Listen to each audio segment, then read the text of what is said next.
بسم اللہ الرحمن الرحیم۔ ایاک نعبد و ایاک نستعین۔ Medical science.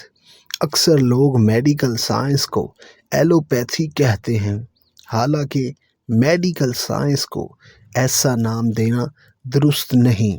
سب سے پہلے تو یہ جان لیں کہ ایلوپیتھک نام کی دنیا میں کوئی شے نہیں ہے۔ میڈیکل سائنس کے لیے یہ توہین آمیز اصطلاح سب سے پہلے ہومیوپیتھی کے بانی سیموئل ہانیمن نے 1796 میں استعمال کی۔ اس کے مطابق جو کیمیکلز انسانی جسم پر جن بیماریوں کی علامات پیدا کرتے ہیں، ان کیمیکلز سے انہی بیماریوں کا علاج کیا جا سکتا ہے۔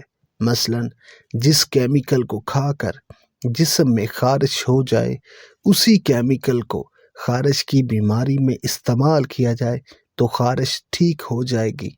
یہ ہومیوپیتھی ہے۔ پھر اس نے کہا کہ اگر کسی الٹ اثر رکھنے والے کیمیکل سے خارش کا علاج کیا جائے تو اسے ایلوپیتھی کہا جائے گا۔ اب واضح رہے کہ میڈیکل سائنس میں کوئی ایک سسٹم نہیں ہوتا۔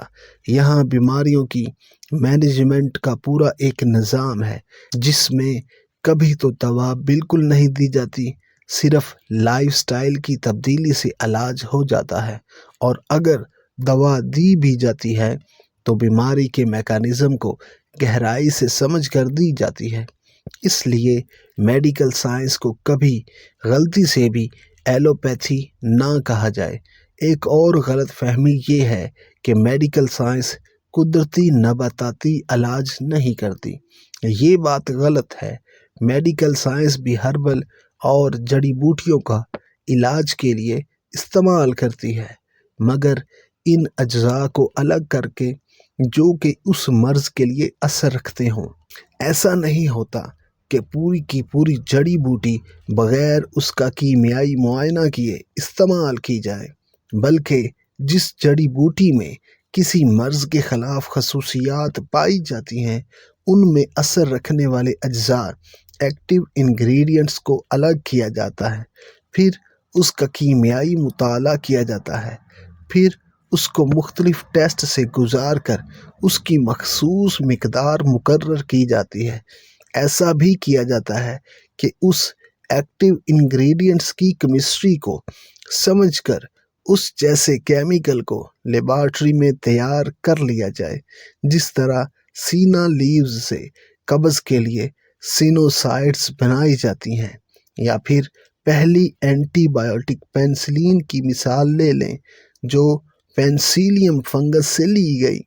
پھر اس کے اجزاء کو سمجھنے کے بعد آج ہمارے پاس اینٹی بائیوٹکس کی مختلف کلاسز موجود ہیں، جو مختلف طریقوں سے عمل کرتی ہیں۔ بطور سائنسی طالب علم میڈیکل سائنس پر اعتماد رکھتا ہوں، کیونکہ میں جانتا ہوں کہ میڈیکل سائنس کے عوامل کے پیچھے ماہر لوگ ہیں، جو کہ ان چیزوں کا جدید، مستند اور تجرباتی علم رکھتے ہیں۔ Subscribe masters in academy 2.0۔